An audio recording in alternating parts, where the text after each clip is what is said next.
Bitcoin is revolutionary in more ways than one. It's not just that it's technologically revolutionary, or that it is economically revolutionary, or that it is a revolutionary evolution in money, that it is a revolutionary leap forward in the history of money. It is that Bitcoin is also, it is politically revolutionary. And I'll frame it in this way. Bitcoin provides a method of peaceful, nonviolent revolution that has essentially never existed before. Or if it has in the form of gold, there was severe limitations in its ability to be truly revolutionary. So, Bitcoin is a form or a method of civil disobedience in which a person, an individual, is able to withdraw their energy from a specific political system. And I don't mean this metaphorically. It is very literal, and powerful because of this. So, if you have a political system that is in some way oppressive, tyrannical, or otherwise morally objectionable, Bitcoin provides a method of a person opting out, and not in a violent way. It is a form of voting that is so much more powerful than the form of voting that we would typically think of. To withdraw your energy from a system is to drain it of power. This ability cannot be underestimated, or rather, the consequences of this ability cannot be underestimated or downplayed. And I think that certain nation states in this world are fully aware of this, with the Chinese Communist Party. They have banned Bitcoin many times to various degrees of success, but most recently they shut down the Bitcoin miners in China, and I believe the exchanges, and the Chinese, the CCP, they get it. They get how dangerous Bitcoin is. They understand just how powerful it is for even the most marginalized citizen or dissident within a political region. For them to be able to take their energy,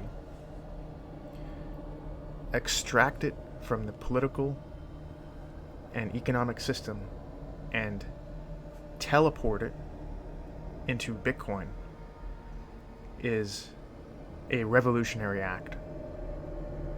It is the extraction of your energy from the system. It is a vote of non-confidence. It is your ability to withdraw your consent. And to drain the system of power is to starve the beast. And there's no act that can have more influence than that. When you vote, especially in national elections, you are not withdrawing your power from the system. You are actually investing more power into it. When you use violence against the system, because the system has such a disproportionately superior ability to respond with force in kind, it is, generally speaking, a losing proposition. In the case of withdrawing your energy from the system, there's no way for the system to counter. There's no way for it to react. There's no way for it to defend against that, in the sense that you are not attacking the system, you are simply withdrawing from it. And even if you cannot physically relocate, even if you're a very, let's say you're a poor factory worker, you just don't have the resources, or perhaps it actually is illegal for you to leave. At the very least, if you can extract some of your net savings, which is just another way of saying extracting your net energy from the system, and put it into Bitcoin, at least that is it is a form of rebellion that essentially they cannot stop. Now, you may counter and say, well, what about in China? They banned Bitcoin. How is that working out for anyone who is morally opposed to the CCP? Well, I guarantee you that there is a black market for Bitcoin in China. Absolutely. They can shut down the exchanges. They can shut down the miners. I bet you that right now in Bitcoin, on the black market, that Bitcoin is actually trading at a premium. So you see, you can't ban Bitcoin. You ban it, a black market will emerge. People in China still, with a little more effort, with a little more work, are able to withdraw their energy from the system. And just to address the criticism of Bitcoin, oh, the governments can just ban it. Ask yourself this: if a government wants to ban Bitcoin, why would that be? Unless it is a real threat, unless there is power behind it. The extent to which a government wants to ban Bitcoin is the extent to which it has real political power. What do I really mean when I say withdraw your energy into Bitcoin? Well, Bitcoin is totally and utterly disconnected from the financial system, from the political system of whatever jurisdiction you live in. A system that exists essentially in another realm. If the entire legacy financial system was simply to shut down overnight and cease to exist, Bitcoin as a system wouldn't even notice. It would simply continue propagating blocks just as if nothing had even happened, because from the perspective of Bitcoin, nothing did happen. And even though credit cards and debit cards and all that would no longer work, Bitcoin transactions would still send and receive, and they would be verified just as it does now. And in that sense, when you transfer your energy, your savings, your capital from one system into the Bitcoin system, it now is removed. That energy is removed and transported into the Bitcoin system. This is revolutionary. For people in the past, there was some ability to do so by putting their excess energy into silver or gold. Particularly in the case of gold, though, part of the problem is that gold has been concentrated. The possession of most of the gold has been concentrated into the political and economic systems of the past themselves, and even to this day, most gold is held by institutions and by governments.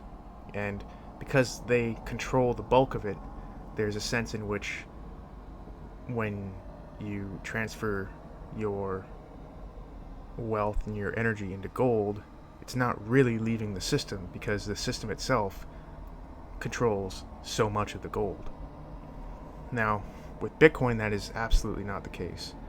It is actually the exact opposite. It's because of Bitcoin's unique origins, how it was just common everyday people who got into it first. Its distribution is not concentrated into the hands of the central banks or the elites. It is a distributed form of money that is not, there is no monopoly on it. There is no monopoly control of it. This, by the way, is one of the reasons why I made this channel, because it is critical that this remain the case. It is critical that common people accumulate as much Bitcoin as possible before governments do. When you put your energy, your savings, your excess capital into Bitcoin, it really is removing it from the legacy financial or political system. So just picture you're in this realm that in some way you are morally or politically opposed to the way it operates, so much so that you just want to opt out altogether. You just want to withdraw your consent, withdraw your energy from it altogether, because you're just so disgusted with it for whatever reason. Well, I like to visualize it as Bitcoin is this wormhole that just appears, and any excess energy that you accumulate within the system that you are opposed to, you just throw it into that wormhole. It gets sucked out and transports to a different realm, a realm in which, by the way, you still control the energy. It's still yours. In fact, it is yours to the degree that you are absolute sovereign over it. That is basically what you're doing with Bitcoin. Is you're just throwing, you're extracting the energy from the system that you oppose and depleting it from that system, extracting it, starving the system. And there's no more revolutionary act than that. It is the evolution of civil disobedience. It is a form of non-violent resistance unlike any we have ever had access to in human history. In that way, it really could be. We always look at Bitcoin from the perspective of economics, but looking at it politically, I think it very well could be extraordinarily revolutionary. It empowers a person, an individual, in such an asymmetric way against the state, which is just this overwhelming conglomerate of forces and powers that overwhelm the individual 1,000,000,000 to 1. But there's this asymmetry in which that power differential just doesn't matter anymore with Bitcoin, because the individual has the power to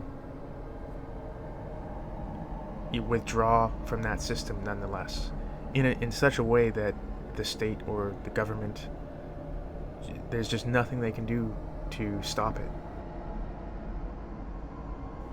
Now, of course, if only a single individual decides to withdraw their energy from the system, it is not really going to make much of a difference. But I think the point here is that if there is a collection of individuals who collectively decide to withdraw their energy from the system, that is when things get interesting, because it doesn't take much, doesn't take a substantial portion of the population to simply decide to opt out and withdraw their savings and their capital and their energy from the system, for there to be a certain tipping point that is approached where this act really does become destabilizing to the system.